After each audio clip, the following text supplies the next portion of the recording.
Hey everyone, it's Jay Bradley, and I just finished my live stream breathwork and Ho'oponopono meditation, and it was right here back where I teach twice a week. Of course, there was nobody with me, unfortunately, due to what's going on, but I hope you guys will consider joining every single week for what I think is the most life-changing process, breathwork and Ho'oponopono.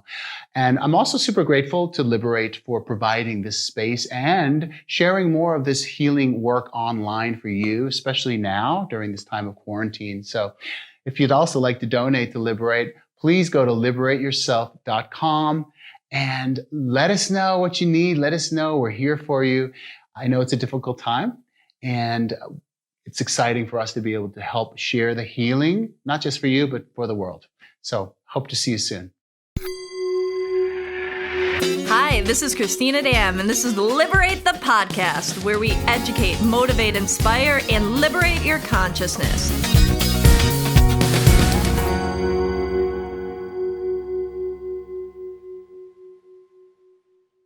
Hi, everybody. Cristina and Helen here. Hi. This episode is all about what do the higher realms have to say about COVID-19, the coronavirus, and what information is coming through. Helen has just opened her Akashic records to talk to the masters, teachers, and loved ones and to share some wisdom. About a week and a half or so ago, maybe 2 weeks ago now, I ended up doing a little bit of some deeper meditation accompanied by some mushrooms. And I had a conversation with Mr. COVID. And so I have some knowledge to share as well. So I'm excited to see what comes up, and that hopefully this can give people a more spiritual approach and also an understanding of maybe what to expect, given some of the higher perspectives that are going on. Yeah. Thank you, Helen. Yeah. So one of the questions that was brought to my attention is around natural. I got a pig behind my butt. Sorry. This is Pig. Yeah. One of our mascots. So the question is around natural disasters and what do we really need to prepare for? So I'm going to go in and I'm going to hear what insight they have to say around the natural disasters and what we're really preparing for, which are just kind of like a repercussion or an effect of this virus impact. In the meantime, Cristina, if you have any insight around natural disasters, then maybe you can share that with the group, and then I'll... Yeah, or I'll do a little prelude into coronavirus and then the other aspects that we're looking at. So while you're tapping in. Okay, perfect. So what I was getting for some of the stuff behind the coronavirus is that it's really a matter of it's a teacher for all of us to really kind of realign with our values and what is important and what is true to us. And I think that a lot of us have been not valuing life and not valuing the things that are truly important to our soul. And so this virus has showed itself to kind of activate that and to also help people release past trauma, pain, worry, shame, guilt, frustration, because these unresolved emotions are actually what the virus is going in and attacking. And that's why it's attacking different things in different people. Yes, I know that most of the time it's known as a respiratory disease, but you've heard of other people having other body syndromes from it or affecting their heart and other areas and other organs even shutting down. And so it's about what can you release and let go of, and how can you start to value the things that are truly important and value life and value the moment. That was one of the main messages that I got, but this is a part of a bigger thing that's going on, right? Because we're in the midst of a massive transformation. And that leads into what are some of the other experiences or things that we could maybe prepare for or look out for, because this is just one of a ripple effect of situations that are going to happen. And one of the things that was brought up was, what about other natural disasters? And that's where this question alludes to. So Helen, do you have some answers for that? Yeah, I got some information. The first thing they showed me was like when planet Earth is left to its own devices, it kind of has its own like massive shifts and movements on its own. But when it's populated by all of this life form, a lot of that momentum becomes very minimal.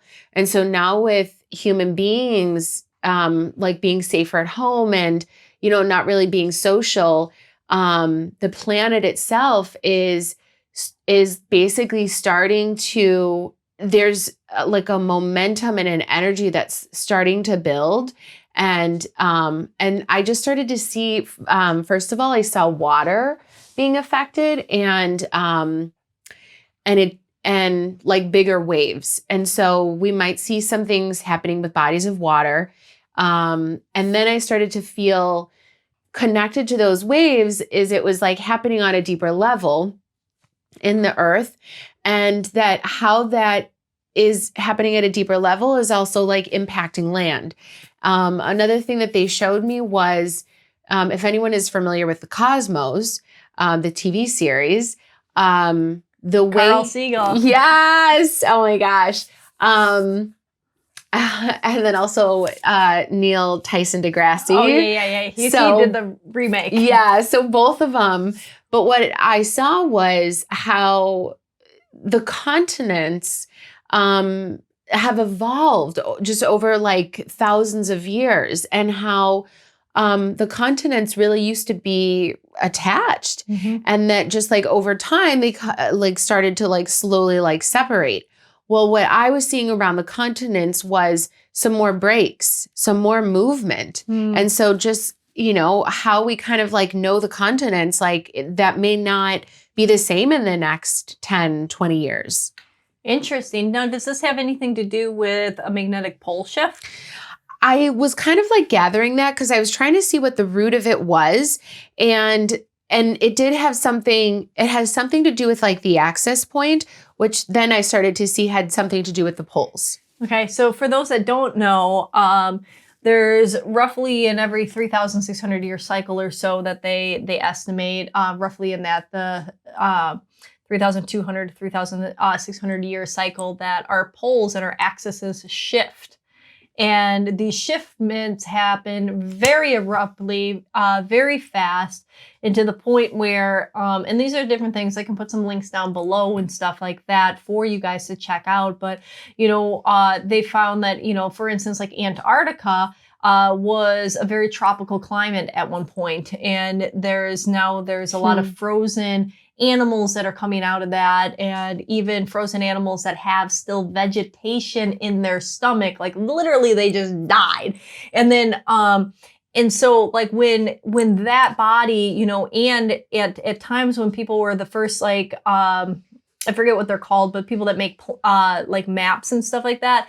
Back in the day, they actually mapped out Antarctica and the land mass underneath the ice caps, which they didn't have the technology for at that point in time. So it would have said that wasn't under ice. And they put in lakes and rivers and different things. And they're now finding that they're discovering that they have so many lakes there, and they have a river that's actually bigger than the Amazon that runs through Antarctica. So it's interesting, these different things. And also in the Nordic regions, so these are your Scandinavian countries. These are, like northern Canada, different areas like that also had a different geographic area. There's this one that I'll never forget. It was a Willy Mammoth, okay? Little baby Willy Mammoth, okay? He got frozen alive and still had grass in his stomach, skin and everything still intact, and it looked like he had just eaten. So he had just eaten grass, but yet he got flash frozen. So what the hell happened? And so you have to look at it. It's sad, but it's also like very much makes you go, wow, like things can change like this. But so they're so that makes sense that there would be these massive like shifts, and it almost seems like we would have to have these massive shifts in order for the continents to have broken apart into the magnitude that they've broken apart and drifted across and away from each other, because otherwise, with the little tiny shifts that are happening here and there in the continental drift, it's nothing like massive, like pulling continents apart. But if this axis happens, and then that might contribute to the water, right? Because it might be like, Yeah. Okay, so this you're predicting happens in the next 10 to 20 years, they're saying. 10 to 20 years. Wow. Yeah. Okay, so what does that mean for people to be prepared for? Like, let me see. What insight do you have around that? well, I don't know if coastal cities are the best place to live. Well, that's one of the things that they were showing me, because one of my follow-up questions is, how do the natural disasters affect LA? Obviously, we're just one city. But being in California, what I saw is that we're close to a coastline. And so that actually does put us in like a vulnerable position. But then what I also saw was, not just because we're at a coastal line, does that mean that we're going to be impacted? And I actually was like seeing something in the center of the United States. And so it's like, this force, this natural force that is beyond us, it's not necessarily targeting, a specific area for a specific reason. Like everything is just happening because of like what is at the root or the center points. And then it's just kind of like shifting outward. And so, yeah, I was like almost like being shown this kind of like crack. Interesting. Now, is this something that we will know that we can prepare for? Like, will we know that it's coming, or is this gonna, like, how like sometimes when there's like, I don't know, like a hurricane or something like that, what's coming, and like a week ahead of time that people start to like travel inward to get away from it, or Yeah, this is actually a question that I asked in the records a while ago, and it was like, why weren't we prepared for this virus impact? And what their response was, well, first of all, the records position is not to like interject and then say, hey, this is going to happen, you need to prepare yourself. Their position is, when the impact happens, you will be able to act appropriately. You will do what you need to do. So if you know ahead of time, you may not necessarily be able to act so swiftly and appropriately. And so when you had asked that question, I kind of like went in and like laughed a little bit, because the response that they were getting is like, you don't need to prepare for anything. Well, I mean, that's like the fundamental thing of life, right? Trust, and you can then act and do accordingly. But I mean, let's just say with the COVID-19, we had a little bit maybe more stockpile of medical equipment or certain things, we might have been able to deal with it a little bit more. I know. So I'm trying to see if, so in other words, trust. And also what they're saying is, like if each person independently is just kind of connected to their own inner compass, they will be guided. They'll know where they need to be or do or shift to. Okay. So anything else like in regards to like the virus? I mean, I know me and you had chatted a minute ago, but if you want to share some of the things that had come up as far as like, how long this is going to stay, if life is going to return to normal, or if we need to brace ourselves that there's new things, Mm-hmm. Yeah. So, this is probably a very common timeline for most people, but it's around the summer. So it's like June, July, August, where we'll start to see, like the curve flatten. And at that time, it's like we can slowly start to integrate back into society. But what the records are saying is that it will never go back to being the same way that it was. So there's just going to be a really significant shift in how we socialize and how we connect as human beings. And we're already seeing that now, because all of our connections and communications are all digital. And also I find that being so connected through all of the digital platforms can be really overwhelming for our physical bodies. Like our bodies are not equipped to handle that magnitude of an electromagnetic field. It's pulsating on us all the time, you know?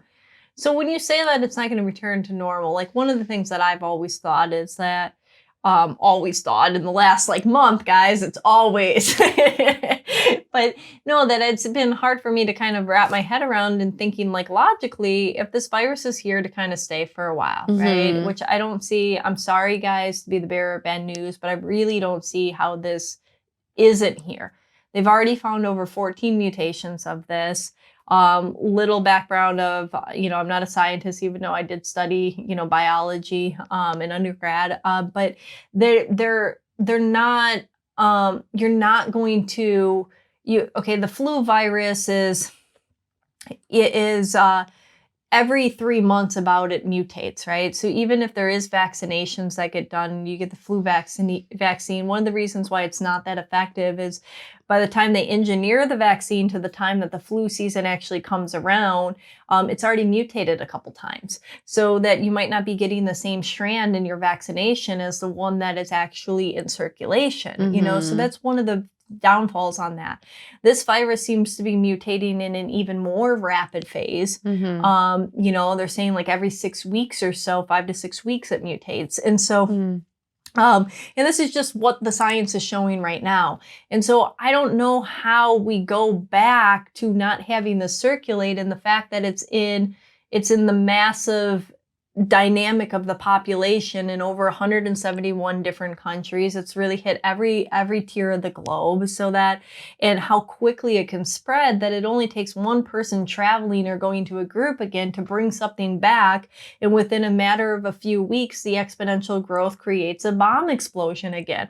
I mean, you saw that in South Korea, where the one woman from the church in Daegu had come in and literally had infected thousands of people from the same church congregation. And so like, and that was just going to mass, you know, and it was like boom, boom, boom, boom, boom. And then pretty soon the whole country had it, they didn't have that many cases, but they had to start doing a whole bunch of social distancing. So my thought is like, how do we eat out at restaurants? How do we go to movie theaters? How do we do amusement parks? How do we do, concerts? Like these types of things, I just don't, how do we do big sporting events? How do we do outdoor like festivals? I'm just not 100% sure whether we will ever see those things again. Can you shine some light on that? Yes. One of the things that they're saying, so the records always like bring it back to you. And so immediately what I saw was the way that we like physically are connected and touch things has completely changed. And so, our contact with things is always being compromised from like the moment we just, are like touching, reaching, interacting, whatever the case may be. So immediately we become at risk just by engaging. So what that means is for these public things like parks, restaurants, like sporting events, it's like there's a risk.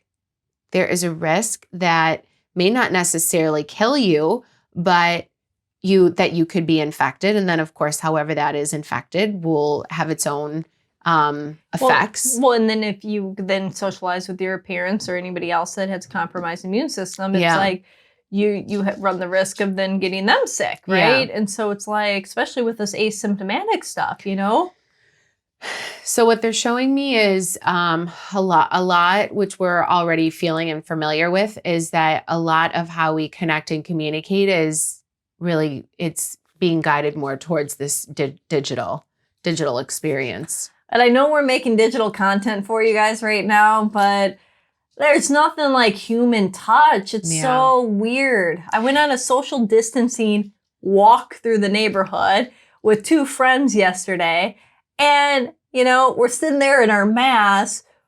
They're walking their dogs. I didn't bring my dogs with that day and yesterday. And like, it's just so weird. And we're like standing far away from each other while we're walking up the hill and going through the thing. And then it's like, oh, then you want to give them a hug goodbye. But then they're like, oh, no. And then it's just like, it's just weird. It's weird. Yeah. Because, I don't know. Like there was I've given this on one of the other podcasts before, but there was a study that was done at Duke University years ago that studied a whole group of kindergartners. Okay. And so they divided the kindergartners into 2 groups. And one of them went to the library. They both went to the library, and they're instructed to pick out a book, and then they did a few questions about the library and the librarian after. And the librarian was instructed to do the exact same thing, say the exact same thing to both sets of kids, with one exception. On one of the groups, show me your hand. Come out like you're grabbing a library card. Oh. One of them, the card was handed back like this, no physical contact. The other one, touched, just like that. Okay? A finger's touch. That's it. When the kids were pooled and asked questions about what did you think about the library? What did you think about your experience? What did you think about the librarian? The kids that had no touch thought it was okay. And did the librarian say anything special or anything? Nah, whatever.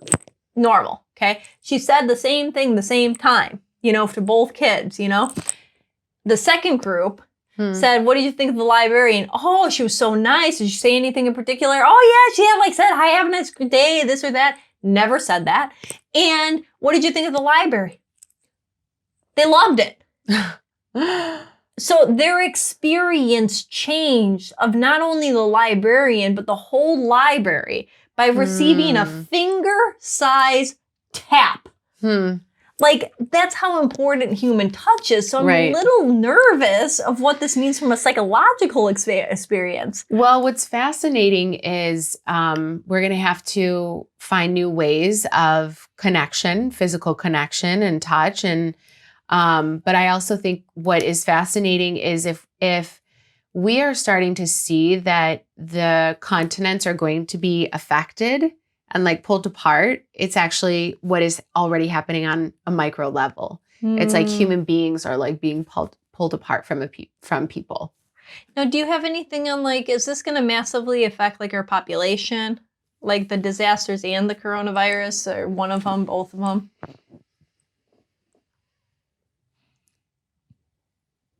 Yeah, they're saying that there's going to be a significant decrease. And what I feel is it's probably about 1/4 of the population.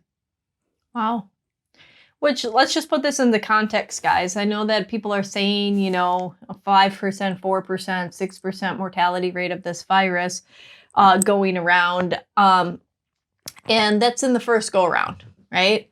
We don't know about all these other experiences. We don't know about the mental health of people. We don't know about the compromised immune system if this goes around every year. Right. Right. And knocks out more and more people and has people have a significant shorter life expectancy as a result. Right. Yeah. But the Spanish flu, we were talking about this that went around in 1920. We only had a population of 1.4 billion people at the time, or 1.6, I forget, but roughly 1.5 billion. And it killed anywhere between 250 to 500 million. It was an estimate. There was a lot of bodies that weren't accounted for. But if you think about that, that was close to 1/3 of the world's population died during that time. Yeah.